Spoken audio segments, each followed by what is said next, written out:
నా ప్రియమైన దేశవాసులారా, నమస్కారం.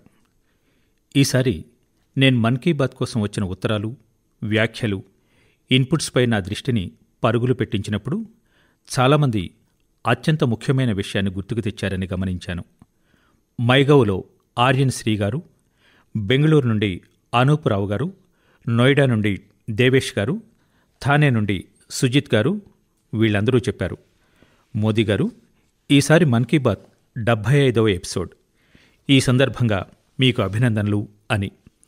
ఇంత సునిశ్చిత దృష్టితో మీరు మన్ కీ బాత్ను అనుసరించినందుకు, కనెక్ట్ అయినందుకు నేను చాలా కృతజ్ఞతలు తెలియచేస్తున్నాను. ఇది నాకు చాలా గర్వకారణం, ఆనందకరమైన విషయం. నా వైపు నుండి మీకు ధన్యవాదాలు. మన్ కీ బాత్ శ్రోతలందరికీ కృతజ్ఞతలు. ఎందుకంటే మీరు లేకుండా ఈ ప్రయాణం సాధ్యపడేది కాదు. మనమందరం కలిసి ఈ సైద్ధాంతిక ప్రయాణాన్ని నిన్ననే ప్రారంభించామనిపిస్తుంది. ఆ రోజు 2014 అక్టోబర్ 3వ తేదీ విజయదశమి, ఒక పవిత్ర పర్వదినం. యాదృచ్ఛికంగా చూడండి, ఆ రోజు కామదహనం జరుపుకుంటున్నాం. ఒక్క దీపంతో కాలిపోయి మరోవైపు దేశం ప్రకాశించాలి. ఈ భావనతో ప్రయాణిస్తూ మనం ఈ మార్గాన్ని నిర్ధారించాం. దేశంలోని ప్రతి మూలలోని ప్రజలతో మేం సంభాషించాం. వారి అసాధారణమైన పనుల గురించి తెలుసుకున్నాం. మన దేశంలోని మారుమూల ప్రాంతాల్లో కూడా ఎలాంటి అపూర్వమైన సామర్థ్యం ఉందో కూడా మీరు అనుభవించి ఉండాలి. భారతమాత ఒడిలో ఎంత అద్భుతమైన రత్నాలు పెరుగుతున్నాయి. ఒక సమాజాన్ని చూడటం, సమాజాన్ని తెలుసుకోవటం, సమాజ సామర్థ్యాన్ని గుర్తించటం నాకు ఒక అద్భుతమైన అనుభవం. ఈ 75 ఎపిసోడ్ల ద్వారా ఎన్ని అంశాలను చర్చించుకున్నాం. కొన్నిసార్లు నదుల గురించి, కొన్నిసార్లు హిమాలయాల శిఖరాల గురించి, కొన్నిసార్లు ఎడారుల విషయం, కొన్నిసార్లు ప్రకృతి విపత్తు విషయం, కొన్నిసార్లు మానవ సేవకు సంబంధించిన అసంఖ్యాక కథల అనుభూతి, కొన్నిసార్లు సాంకేతిక పరిజ్ఞానం ఆవిష్కరణ, కొన్నిసార్లు మనకు తెలియని మారుమూల ప్రాంతంలో ఏదో ఒక విషయాన్ని చేసి చూపించే అంశం. ఇలా ఎన్నో విషయాలను చర్చించాం. పరిశుభ్రతకు సంబంధించిన విషయం, మన వారసత్వ పరిరక్షణ, ఇవి మాత్రమే కాదు, బొమ్మలు తయారు చేసే విషయం కూడా. చర్చించని విషయం ఏముంది? మనం లెక్కలేనన్ని అంశాలను చర్చించాం. భారతదేశ నిర్మాణంలో భాగస్వాములైన గొప్ప వ్యక్తులకు సందర్భానుసారం నివాళి అర్పించాం. వారి గురించి తెలుసుకున్నాం. అనేక అంతర్జాతీయ అంశాలపై కూడా చర్చించాం. వారి నుండి ప్రేరణ పొందటానికి ప్రయత్నించాం. మీరు నాకు చాలా విషయాలు చెప్పారు, చాలా ఆలోచనలు ఇచ్చారు. ఒక విధంగా ఈ ఆలోచన ప్రయాణంలో మీరు కలిసి నడిచారు, అనుసంధానమయ్యారు, కొత్త విషయాలను జోడించారు.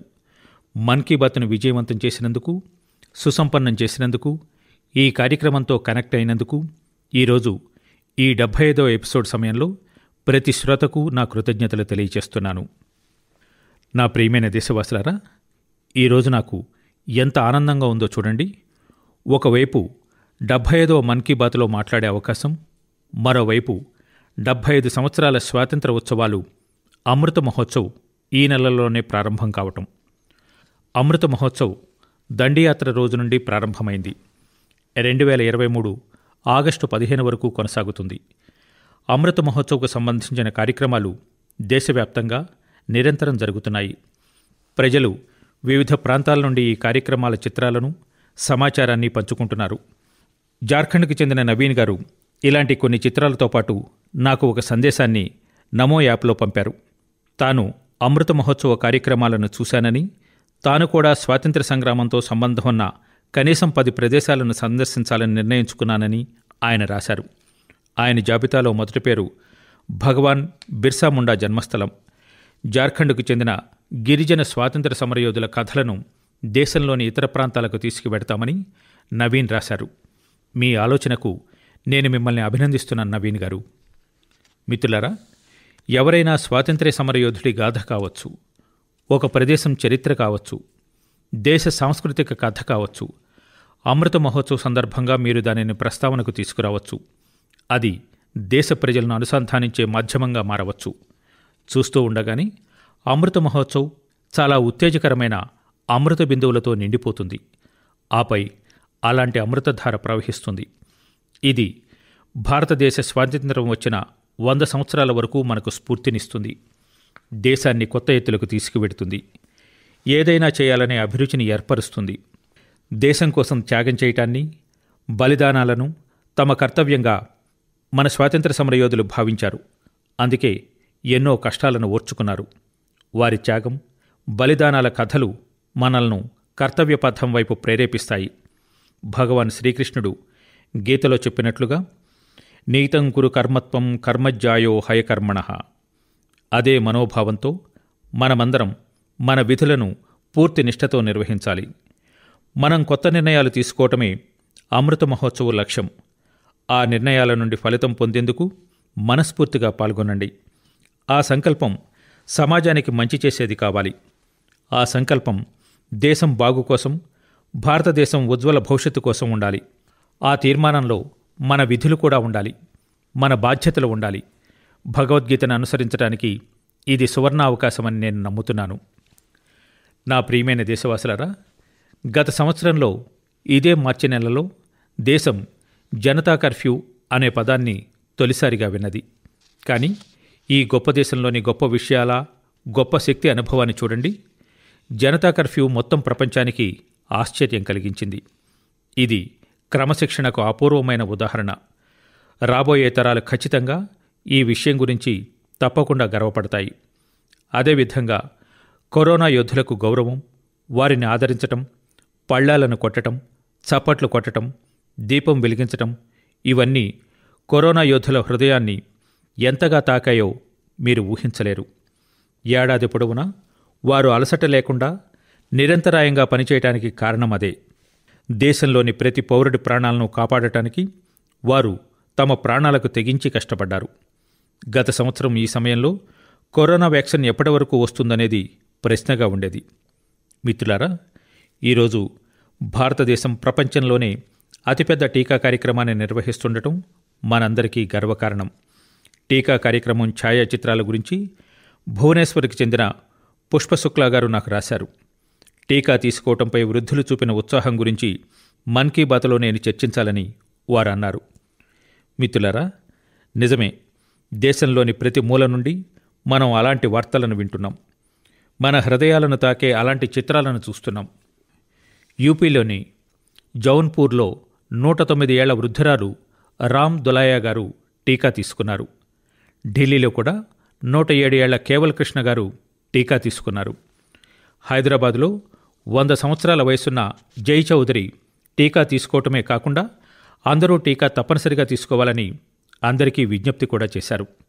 టీకాలు వేసిన తర్వాత ప్రజలు తమ పెద్దల ఫోటోలను ఎలా అప్లోడ్ చేస్తున్నారో నేను ట్విట్టర్లో, ఫేస్బుక్లో చూస్తున్నాను. కేరళకు చెందిన ఆనందన్ నాయర్ అనే యువకుడు దీనికి వ్యాక్సిన్ సేవ అనే కొత్త పదాన్ని ఇచ్చారు. ఇలాంటి సందేశాలను ఢిల్లీకి చెందిన శివాని, హిమాచల్ నుండి హిమాంశు, ఇంకా చాలామంది ఇతర యువకులు పంపారు. మీ శ్రోతలందరి అభిప్రాయాలను నేను అభినందిస్తున్నాను. వీటన్నిటి మధ్యలో కరోనాతో పోరాట మంత్రాన్ని గుర్తుంచుకోండి. మందులు కూడా, కఠినమైన ముందు జాగ్రత్తలు కూడా. దవాయి భీ కడాయి భీ. మనం జీవించాలి, మాట్లాడాలి, చెప్పాలి. మందులతో పాటు కఠిన నియమాలను కూడా పాటించాలని, దీనికి మనం కట్టుబడి ఉండాలి. నా ప్రియమైన దేశవాసులరా, ఇండోర్లో నివసిస్తున్న సౌమ్య గారికి ఈరోజు నేను కృతజ్ఞతలు చెప్పాలి. ఒక విషయంలో ఆమె నా దృష్టిని ఆకర్షించారు. దాన్ని మన్ కీ బాత్లో ప్రస్తావించమని కోరారు. ఈ అంశం క్రికెటర్ మిథాలీ రాజ్ గారి కొత్త రికార్డు. అంతర్జాతీయ క్రికెట్లో 10,000 పరుగులు చేసిన తొలి భారత మహిళా క్రికెటర్గా మిథాలీ గారు ఇటీవల రికార్డు సాధించారు. ఇందుకు మిథాలీ రాజ్ గారికి చాలా చాలా అభినందనలు. వన్డే ఇంటర్నేషనల్లో 7,000 పరుగులు చేసిన ఏకైక అంతర్జాతీయ మహిళా క్రీడాకారిణి ఆమె. మహిళల క్రికెట్ రంగంలో ఆమె అందించిన సేవలు చాలా గొప్పవి. 2 దశాబ్దాలకు పైగా కెరీర్లో మిథాలీ రాజ్ లక్షలాది మందికి స్ఫూర్తినిచ్చారు. ఆమె కఠోర శ్రమ, విజయ్ గాథ మహిళా క్రికెటర్లకు మాత్రమే కాదు, పురుష క్రికెటర్లకు కూడా ప్రేరణగా నిలుస్తుంది. మిత్రులారా, ఇది ఆసక్తికరంగా ఉంది. ఇదే మార్చి నెలలో మనం మహిళా దినోత్సవాన్ని జరుపుకుంటున్నప్పుడు చాలామంది మహిళా క్రీడాకారులు పతకాలు, రికార్డులు సాధించారు. ఢిల్లీలో జరిగిన ఐఎస్ఎస్ఎఫ్ ప్రపంచ కప్ షూటింగ్లో భారత్ అగ్రస్థానంలో ఉంది. బంగారు పతకాల సంఖ్య పరంగా కూడా భారత్ ముందుంది. దేశానికి చెందిన మహిళా షూటర్లు, పురుష షూటర్ల గొప్ప ప్రదర్శన కారణంగా మాత్రమే ఇది సాధ్యమైంది. బీడబ్ల్యూఎఫ్ స్విస్ ఓపెన్ సూపర్ 300 టోర్నమెంటులో పివి సింధు రజత పతకం సాధించారు. చదువు నుండి సంస్థల వ్యవస్థాపకత వరకు, సాయుధ దళాల నుండి సైన్స్ అండ్ టెక్నాలజీ వరకు దేశంలోని ఆడపిల్లలు తమదైన గుర్తింపును పొందుతున్నారు. యువతులు క్రీడలను తమ గమ్యస్థానంగా చేసుకోవటం నాకు చాలా సంతోషంగా ఉంది. ప్రొఫెషనల్ ఛాయిస్గా క్రీడలు అభివృద్ధి చెందుతున్నాయి. నా ప్రియమైన దేశవాసులారా, కొంతకాలం క్రితం జరిగిన మ్యారిటైమ్ ఇండియా సమ్మిట్ మీకు గుర్తుందా? ఈ శిఖరాగ్ర సమావేశంలో నేను చెప్పిన విషయం మీకు గుర్తుందా? సహజమే, చాలా కార్యక్రమాలు జరుగుతూ ఉంటాయి, చాలా విషయాలు జరుగుతూ ఉంటాయి. ఇన్నింటి మధ్యలో ప్రతి విషయం ఎలా గుర్తుంటుంది? ప్రతి విషయము ఎలా గుర్తుకు వస్తుంది? ఎక్కువ శ్రద్ధ ఎలా ఉంటుంది? ఇది సహజం. కానీ నా అభ్యర్థనలలో ఒకదాన్ని గురుప్రసాద్ గారు ఎంతో ఆసక్తితో ముందుకు తీసుకెళ్లటం నాకు నచ్చింది. దేశంలోని లైట్ హౌస్ కాంప్లెక్స్ల చుట్టూ పర్యాటక సౌకర్యాలను అభివృద్ధి చేయడం గురించి ఈ శిఖరాగ్ర సమావేశంలో మాట్లాడాను. తమిళనాడులోని 2 లైట్ హౌసులు, Chennai lighthouse, Mahabalipuram light హౌసులకు 2019లో తాను జరిపిన పర్యటన గురించి గురుప్రసాద్ గారు తన అనుభవాలను పంచుకున్నారు. మన్ కీ బాత్ శ్రోతలను కూడా ఆశ్చర్యపరిచే చాలా ఆసక్తికరమైన విషయాలను ఆయన పంచుకున్నారు. ఉదాహరణకు, ఎలివేటర్ ఉన్న ప్రపంచంలోని కొన్ని లైట్ హౌసులలో చెన్నై లైట్ హౌస్ ఒకటి. ఇది మాత్రమే కాదు, భారతదేశంలో నగర పరిధిలో ఉన్న ఏకైక లైట్ హౌస్ ఇది. ఇందులో విద్యుత్ కోసం సోలార్ ప్యానెళ్లు కూడా ఉన్నాయి. మెరైన్ నావిగేషన్ చరిత్రను తెలిపే లైట్ హౌస్, హెరిటేజ్ మ్యూజియం గురించి కూడా గురుప్రసాద్ గారు తెలిపారు. మ్యూజియంలో నూనెతో వెలిగే దీపాలను, కిరోసిన్ లైట్లను, పెట్రోలియం ఆవిరి దీపాలను, పాతకాలపు విద్యుత్ దీపాలను ప్రదర్శిస్తారు. భారతదేశపు పురాతన light house Mahabalipuram light house గురించి గురుప్రసాద్ గారు వివరంగా రాశారు. ఈ లైట్ హౌస్ పక్కన పల్లవరాజు మొదటి మహేంద్రవర్మ 100 సంవత్సరాల క్రితం నిర్మించిన ఉల్కనేశ్వర ఆలయం ఉందని ఆయన అంటున్నారు. మిత్రులారా, మన్ కీ బాత్ సందర్భంగా పర్యాటక రంగం గురించి నేను చాలాసార్లు మాట్లాడాను. కానీ ఈ లైట్ హౌసులు పర్యాటక పరంగా ప్రత్యేకమైనవి. అద్భుతమైన నిర్మాణాల కారణంగా లైట్ హౌసెస్ ప్రజలను ఎల్లప్పుడూ ఆకర్షించే కేంద్రాలుగా ఉన్నాయి. పర్యాటకాన్ని ప్రోత్సహించడానికి భారతదేశంలో 71 లైట్ హౌసులను ఎంపిక చేశాం. Museum, amphitheatre, open air theatre, పలహారాలశాల, పిల్లల పార్క్, ఏకో ఫ్రెండ్లీ కాటేజీలు, ల్యాండ్స్కేపింగ్, ఈ అన్ని లైట్ హౌసులలో ఏర్పాటవుతాయి. లైట్ హౌస్ల గురించి చర్చిస్తున్నాం కాబట్టి ఒక ప్రత్యేకమైన లైట్ హౌస్ గురించి మీకు చెప్పాలనుకుంటున్నాను.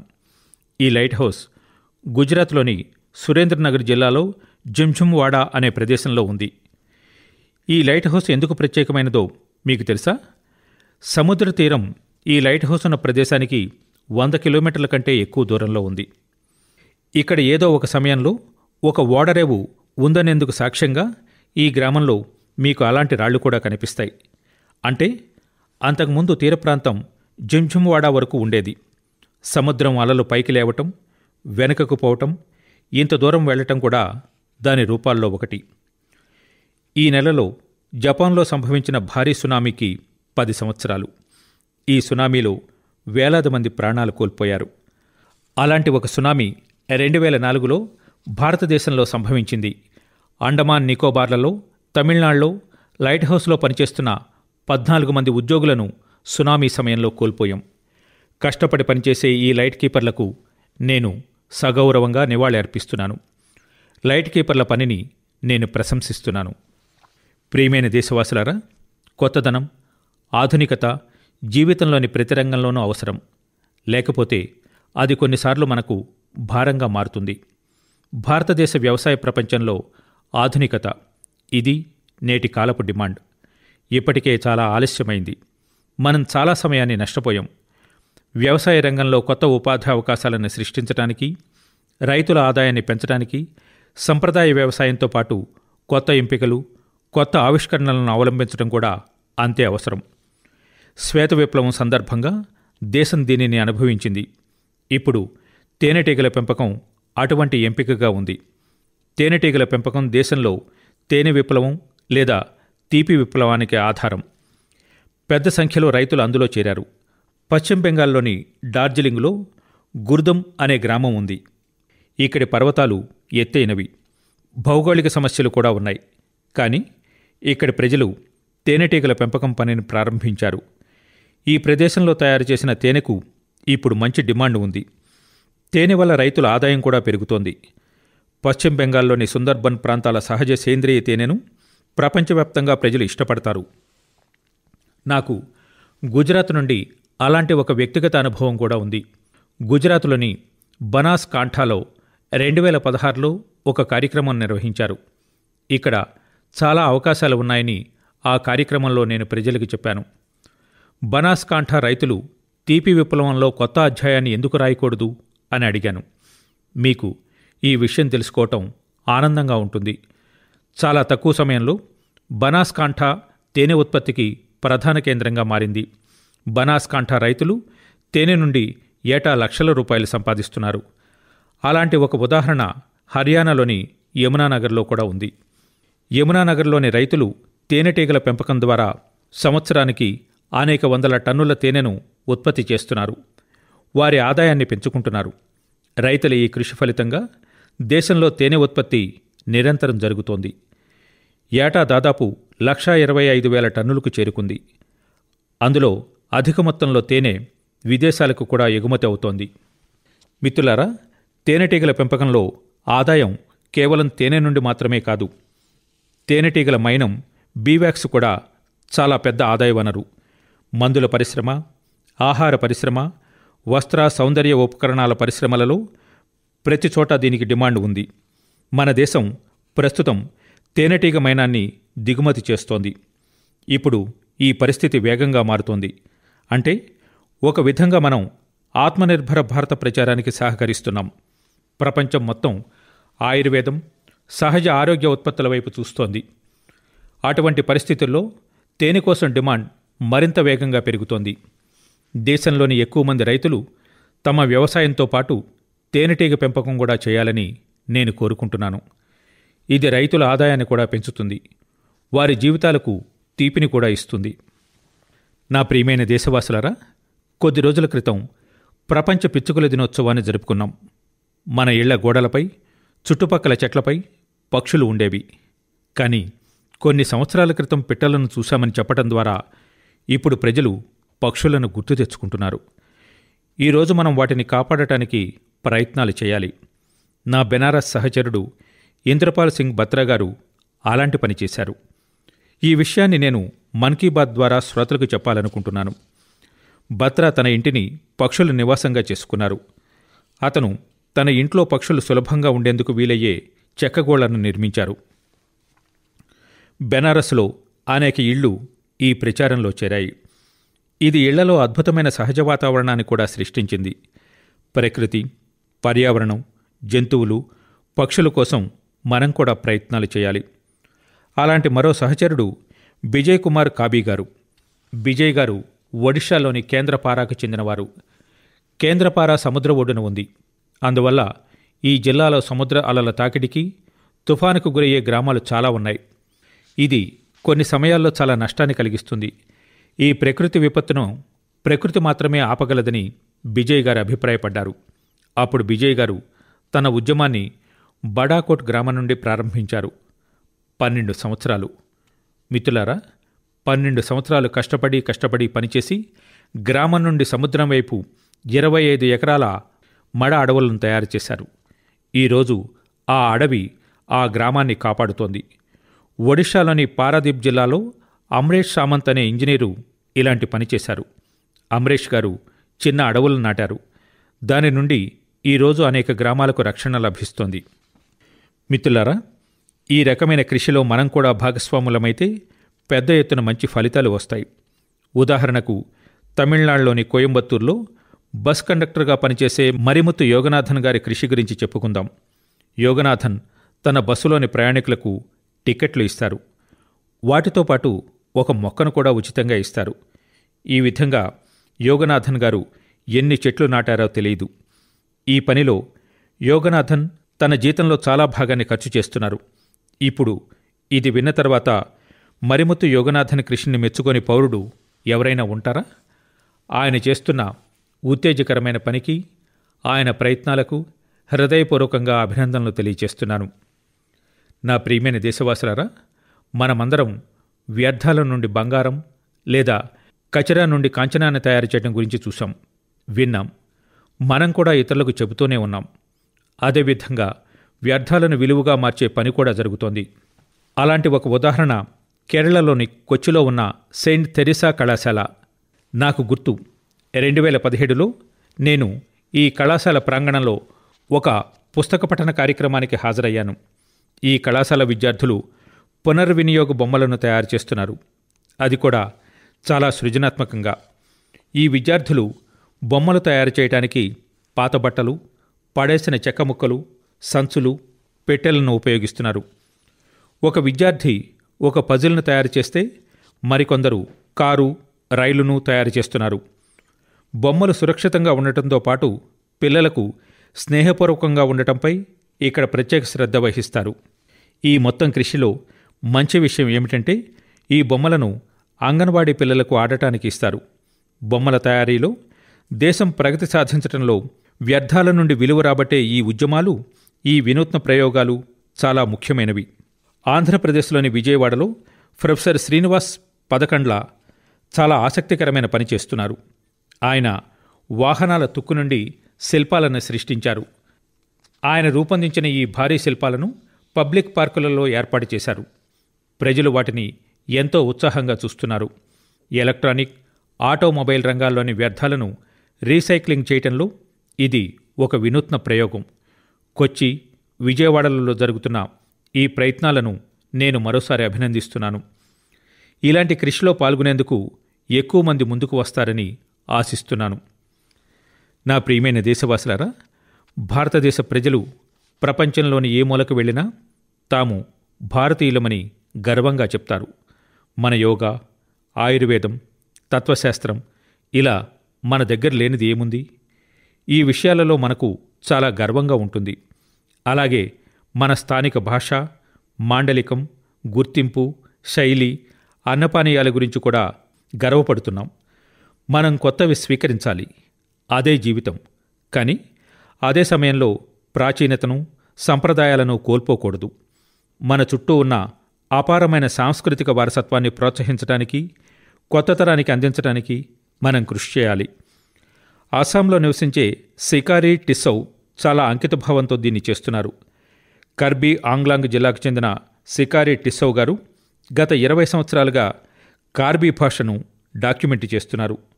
ఒకప్పుడు ఈ కార్బీ భాష గిరిజన తోబుట్టువుల భాష. కార్బీ నేడు ప్రధాన స్రవంతి నుండి కనుమరుగవుతోంది. సికారి టిస్సౌ గారు తమ గుర్తింపును కాపాడుకోవాలని నిర్ణయించుకున్నారు. ఆయన చేసిన ప్రయత్నాల వల్ల కార్బీ భాష డాక్యుమెంటేషన్ చాలా వరకు పూర్తయింది. ఆయన చేసిన కృషికి ప్రశంసలు అందుకున్నారు, అవార్డులు కూడా పొందారు. సికారి టిస్సౌ గారిని మన్ కీ బాత్ ద్వారా నేను అభినందిస్తున్నాను. దేశంలోని అనేక మారుమూల ప్రాంతాల్లో ఇలాంటి అనేక మంది అన్వేషకులు ఏదో ఒక రంగంలో కృషి చేస్తూనే ఉన్నారు. నేను వారందరినీ అభినందిస్తున్నాను. నా ప్రియమైన దేశవాసులారా, ఏదైనా కొత్త ప్రారంభం ఎప్పుడూ చాలా ప్రత్యేకమైనది. కొత్త ప్రారంభం అంటే కొత్త అవకాశాలు, కొత్త ప్రయత్నాలు. కొత్త ప్రయత్నాలంటే కొత్త శక్తి, కొత్త ఉత్సాహం. అందువలనే వివిధ రాష్ట్రాలు, ప్రాంతాలలో వైవిధ్యంతో నిండిన మన సంస్కృతిలో ఏదైనా ప్రారంభాన్ని వేడుకగా జరుపుకోవడం సంప్రదాయం. ఈ సమయం కొత్త ఆరంభాలు, కొత్త పండుగలకు నాంది. వసంతాన్ని పండుగగా జరుపుకోవటం హోలీ సంప్రదాయం. మనం హోలీని రంగులతో జరుపుకునే సమయంలో అదే సమయంలో వసంతకాలం కూడా. కొత్త రంగులు మన చుట్టూ ఉన్నాయి. ఈ సమయంలో పూలు వికసించడం ప్రారంభిస్తాయి. ప్రకృతి సజీవమవుతుంది. త్వరలో దేశంలోని వివిధ ప్రాంతాల్లో కొత్త సంవత్సర వేడుకలు కూడా జరుగుతాయి.